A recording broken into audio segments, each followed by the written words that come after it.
And welcome to the new video. In this video, I'll be discussing about numerical relays. So numerical relays ആണ് ഏറ്റവും അധികം ഇപ്പോൾ use ചെയ്തുകൊണ്ടിരിക്കുന്ന ഒരുപാട് അതിൻ്റെ അഡ്വാൻറ്റേജസും കാരണം ആക്ച്വലി മൈക്രോ പ്രൊസസ്സർ ബേസ്ഡ് തന്നെയാണ് അപ്പോൾ അതിൻ്റെ ഒരു നെക്സ്റ്റ് ലെവൽ എന്നുള്ള രീതിയിൽ വേണമെങ്കിൽ പറയാം.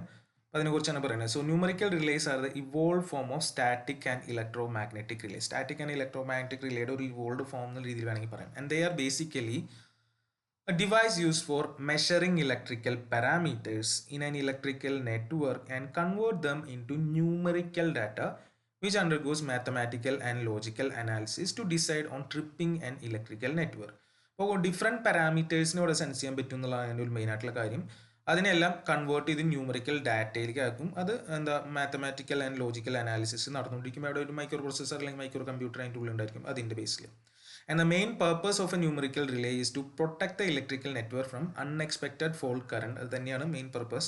The numerical relays are mostly preferred because of their versatile characteristics. And a single numerical relay can monitor multiple parameters like current, voltage, frequency, onset time, offset time. ഒരുപാട് പാരാമീറ്റേഴ്സിന് ഇതിനെ മോണിറ്റർ ചെയ്യാനുള്ള കഴിവുണ്ട് numerical റിലേക്ക്. And at the same relay can be use for analysing and monitoring multiple faults such as over current, over fluxing, different current and many more. ഇപ്പോൾ different types of ഫോൾട്ട്സിനെയും ഇതിന് check ചെയ്യാൻ പറ്റും. Different parameters എടുക്കാം എന്നുള്ളത് മാത്രമല്ല different types of ഫോൾട്ടിനെയും ഇതിന് നോക്കാൻ പറ്റും എന്നുള്ളതാണ്. ആൻഡ് എന്തുകൊണ്ടാണ് ഇതിനെ ന്യൂമറിക്കൽ റിലേ വിളിക്കുന്നത് ജസ്റ്റ് ഒന്നുകൂടി പറഞ്ഞു പോകും. Micro processor based relay works on numbers representing instantaneous values of the signal. Instantaneous വാല്യൂവിനെയാണ് ഇവിടെ നോക്കുന്നത്. സിഗ്നലിൻ്റെ ഇൻസ്റ്റൻറ്റേനിയസ് വാല്യൂവിനെ കറസ്പോണ്ടിങ് ആയിട്ട് ഒരു നമ്പർ ആക്കി മാറ്റുകയാണ് ചെയ്യുന്നത്, ഇക്വലൻ്റ് ആയിട്ടുള്ള ഒരു നമ്പർ ആയിട്ട്. അതുകൊണ്ട് hence they are name numerical relay. ഇതിനെ ന്യൂമറിക്കൽ റിലേ എന്ന് പറയും, ഡിജിറ്റൽ റിലേ എന്ന് പറയും. കാരണം എല്ലാം ഡിജിറ്റലാണ്. കമ്പ്യൂട്ടർ ബേസ്ഡ് റിലേ എന്ന് പറയാം, or micro processor based relay എന്ന് പറയും. ഇപ്പോൾ എല്ലാം ഒന്ന് തന്നെ. അപ്പോൾ നേരത്തെ നമ്മൾ പറഞ്ഞ മൈക്രോ പ്രൊസസ്സർ ബേസ്ഡിൻ്റെ തന്നെ ഒരു ഡിഫറെൻറ്റ് ഫോം എന്നുള്ള രീതിയിൽ വേണമെങ്കിൽ ഇതിനെ പറയാവുന്നേ ഉള്ളൂ. ന്യൂമറിക്കൽ റിലേ എല്ലാം നമ്പേഴ്സ് ആണെന്ന് മാത്രം. അതായത് ഇൻസ്റ്റൻറ്റേനിയസ് വാല്യൂ ആണെന്നുള്ള ആലോചിക്കുക. ഇൻസ്റ്റൻറ്റേനിയസ് വാല്യൂ ഓഫ് എസിനെയാണ് നമ്പറായിട്ട് മാറുന്നത്. അതിന് വേണ്ടിയിട്ട് അവിടെ സാമ്പിൾ ആൻഡ് ഹോൾഡ് സർക്യൂട്ട് ഉണ്ടായിരിക്കും. ജസ്റ്റ് സാമ്പിൾ ചെയ്ത് അവിടെ നിർത്തും ആ വാല്യൂ. അതിനെയാണ് ADC വെച്ച് കൺവേർട്ട് ചെയ്ത് കൊണ്ടുപോകും. ഓക്കെ, അതൊക്കെ എന്തായാലും നമുക്ക് അറിയുന്ന കാര്യങ്ങളാണ്. And in numerical relays the software runs in the background and which actually runs the relay. അപ്പോൾ ഇതിലൊരു സോഫ്റ്റ്വെയർ ഉണ്ട്. ആ സോഫ്റ്റ്വെയർ ആണ് ഇതിൻ്റെ മെയിൻ ബാക്ക് ബോൺ എന്ന് പറയുന്നത്. മൈക്രോ പ്രൊസസ്സറിലെ ആ സോഫ്റ്റ്വെയർ ആണത് റൺ ചെയ്തുകൊണ്ടിരിക്കുന്നത് അതിൻ്റെ പിന്നിൽ റിലേനെ. And conventional relay performs comparison ഉള്ളു. ഇപ്പോൾ നമുക്കറിയാം, മുന്നേ പറഞ്ഞാൽ കൺവെൻഷണൽ റിലേ മെയിൻലി കമ്പാരിസൺ ബേസിലാണ് വർക്ക് ചെയ്യുന്നത്. ഇവിടെ അത് മാത്രമൊന്നുമല്ല, numerical relay does not have any such limitation because its ability to perform real time computation and processing. Real time computation and processing possible ആണ്. ഇപ്പോൾ ജസ്റ്റ് കമ്പാരിസൺ അല്ല, അതിൻ്റെ മേലേക്ക് നമുക്ക് പോകാൻ പറ്റും. An existing relay concept, any existing relay concept can be implemented using this numerical technique, and the possibilities of developing a new numerical relay are almost endless, and there is a very little need for standardization. Standardization വലിയ issue വരുന്ന കാര്യമില്ല. പിന്നെ ഒരുപാട് ഇങ്ങനത്തെ type logic വേണമെങ്കിൽ നമുക്ക് ഈ programme just മാറ്റിയാൽ മതിയല്ലോ, അതിനനുസരിച്ച് അവിടെ ചെയ്യാൻ പറ്റും എന്നുള്ളതാണ് മെയിനായിട്ടുള്ള അഡ്വാൻറ്റേജ് വരുന്നത്. അപ്പോൾ ഇതാണ് അതിൻ്റെ ഒരു ബേസിക് ബ്ലോക്ക് ഡയഗ്രാം എന്നുള്ള രീതിയിൽ വേണമെങ്കിൽ നമുക്കിവിടെ പറയാം. അപ്പോൾ ഇതിൽ ഈ ഒരു ക്ലൗഡ് പോലെ കാണിച്ചിട്ടുള്ളത് നമ്മുടെ പവർ സിസ്റ്റം ആണ്. പവർ സിസ്റ്റത്തിൽ നിന്ന് എടുക്കുന്ന ഡാറ്റ എന്നുള്ള അർത്ഥം വിചാരിക്കും. ഇപ്പോൾ ഇവിടെ തൽക്കാലം നമുക്ക് CT ആൻഡ് PT എന്നുള്ള ഇതിലെടുക്കാം. എല്ലാം കറണ്ടും വോൾട്ടേജും കിട്ടിക്കഴിഞ്ഞാൽ നമുക്ക് എല്ലാം ആവില്ല. ഇപ്പോൾ analog signals from CT and PT അതാണ് ഇവിടുത്തെ മെയിനായിട്ട് ഇൻപുട്ട് വരുന്നത്. അതൊരു ആൻറ്റി ഏലിയാസിങ് ഫിൽറ്ററിലേക്ക് കൊടുക്കുന്നുണ്ട്. കാരണം ഇത് പ്രോപ്പറായിട്ടുള്ള സിഗ്നൽ ഇങ്ങോട്ട് വന്നു കഴിഞ്ഞാൽ മാത്രമേ നമുക്ക് കാര്യമുള്ളൂ. അപ്പോൾ അതിൽ അനാവശ്യമായിട്ടുള്ള ഫ്രീക്വൻസി കോമ്പണൻസ് ഒന്നും വേണ്ട.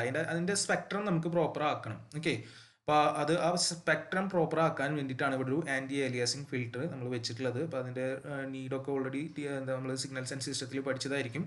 എന്താണ് ഏലിയാസിങ്, ആൻറ്റി ഏലിയാസിങ് എന്താണെന്നുള്ളത്. അപ്പോൾ ഓവർലാപ്പിംഗ് കാര്യങ്ങൾ ഒഴിവാക്കാൻ, അൺവാണ്ടഡ് ഫ്രീക്വൻസി കോമ്പണൻസിന് ഒഴിവാക്കാൻ ആൻറ്റി ഏലിയാസിങ് അനലോഗ് ആയിരിക്കും എന്തായാലും. ഓക്കെ, ആൻറ്റി ഏലിയാസിങ് ഫിൽറ്റർ വെച്ചിട്ടുണ്ട്. അപ്പോൾ ഇവിടെ വന്ന CT കറണ്ട് ഓർ വോൾട്ടേജിനെ ആൻറ്റി ഏലിയാസിങ് ഫിൽറ്ററിൽ കൂടെ കടത്തി വിട്ടിട്ട് എവിടേക്ക് വെക്കുകയാണ്, ഒരു സാമ്പിൾ ആൻഡ് ഹോൾഡ് സർക്യൂട്ടിൽ കൊടുത്ത് വയ്ക്കുക. സാമ്പിൾ ആൻഡ് ഹോൾഡ് സർക്യൂട്ടിന് എന്തിനാണ്, ഈ വരുന്ന അനലോഗിനെ സാമ്പിൾ ചെയ്യും, ഹോൾഡ് ചെയ്ത് നിർത്തും, അവിടെ ഹോൾഡ് ചെയ്ത് നിർത്തും ആ വാല്യൂവിനെ.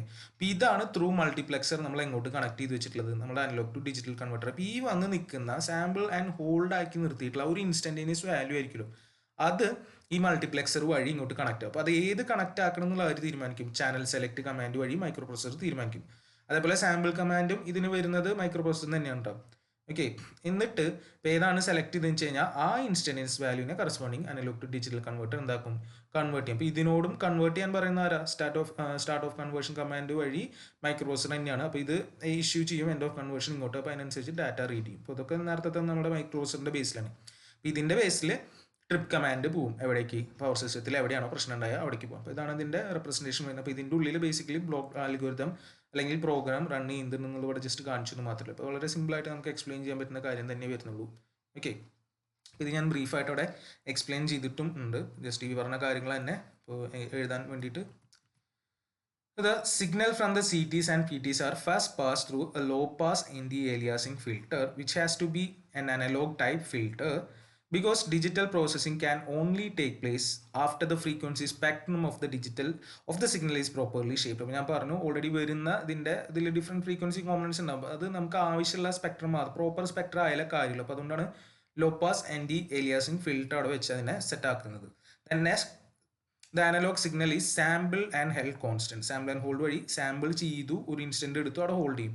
During this time the value is converted in to digital form. ആ സമയത്താണ് അതിനെ ഡിജിറ്റലായിട്ട് മാറ്റുന്നത്. And the range of frequencies that can be handle by the analog to digital converter without the sample and hold circuit is extremely. ഇപ്പോൾ ഈ sample and hold ഇല്ലെങ്കിൽ നമുക്ക് അവിടെ എല്ലാ റേഞ്ചൊന്നും അവിടെ കിട്ടില്ല. അപ്പോൾ അതുകൊണ്ടാണ് അവിടെ സാമ്പിൾ ചെയ്ത് ഹോൾഡ് ചെയ്യാൻ വേണ്ടിയിട്ട് ആ സർക്യൂട്ട് വെച്ചിട്ടില്ല. And the sample and held value is passed on to the ADC through a multiplexer so as to accommodate large number of input signals. അപ്പോൾ അത് മൾട്ടിപ്ലെക്സർ വെച്ചിട്ടുള്ള നേരത്തെ പറഞ്ഞ മൈക്രോ സർവീസിൽ നമ്മൾ പറഞ്ഞ കാര്യം തന്നെയാണ്. ഒരുപാട് ഇത് സ്ഥലത്ത് നിന്നുള്ളത് എടുക്കാൻ വേണ്ടിയിട്ടാണ്. The sample and hold circuit and the ADC work under the control of the micro processor and communicate with with the help of the control signal such as the end of conversion signal issued by the ADC. ഞാൻ നേരത്തെ പറഞ്ഞ കാര്യം start of conversion പറഞ്ഞു കഴിഞ്ഞാൽ തുടങ്ങും, end of conversion വഴി അങ്ങോട്ട് communicate ചെയ്യും, എന്നിട്ട് ഡാറ്റ അങ്ങോട്ട് റീഡ് ചെയ്യും. And the ADC passes on the digital representation of the instantaneous value of the signal to the microprocessor via an input port.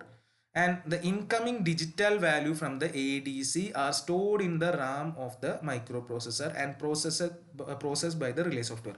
അപ്പോൾ ആ വരുന്ന ഡാറ്റയാണ് അവിടെ സ്റ്റോർ ചെയ്യും ചെയ്യുന്നത്. At the same time processing നടക്കുന്നുണ്ട്. കാരണം അവിടെ ചെക്ക് ചെയ്യുമല്ലോ പിക്കപ്പ് വാല്യൂനൊക്കെ ആയിട്ട് in accordance with the underlying relay algorithm. എന്താണ് റിലേയിൽ നമ്മൾ എക്സ്പെക്ട് ചെയ്യുന്നത്, ഏത് ടൈപ്പ് റിലേ ആണ് അൽഗോരിതം ആൻഡ് പ്രോഗ്രാം ആയിട്ടാണ് ഇതിൽ എടുക്കേണ്ടത്. അപ്പോൾ ആ ഓപ്പറേഷൻ അതിൽ നടക്കും, സ്റ്റോർ ചെയ്യും റാമിൽ.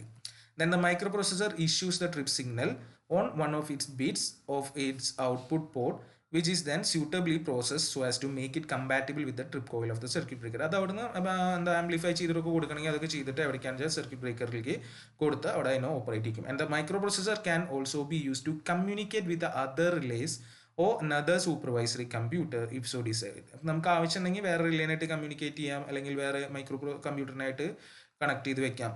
And the relaying program or the relay software which resides in the EEPROM can only be upgraded or modified by authorized personnel. അങ്ങനെ ആർക്കും കയറിയൊന്നും ചെയ്യാൻ പറ്റില്ല, ഓതറൈസ്ഡ് പേഴ്സണലിനെ ചെയ്യാൻ പറ്റുള്ളൂ എന്നുള്ളതും ഇവിടുത്തെ ഒരു അഡ്വാൻറ്റേജ് ആണ്. നമുക്ക് ആ റിലേ സെറ്റിംഗ് അല്ലെങ്കിൽ അതിൻ്റെ കോഡ് മാറ്റാൻ അയാൾക്ക് മാത്രമേ പറ്റുള്ളൂ. Thus new features and functionalities can be added to an existing relay by upgrading. Just software edit ചെയ്ത് കഴിഞ്ഞാൽ നമുക്ക് പുതിയതിലേക്ക് ആഡ് ചെയ്ത് കയറ്റാം എന്നുള്ളതാണ് വേറൊരു അഡ്വാൻറ്റേജ് വരുന്നത്.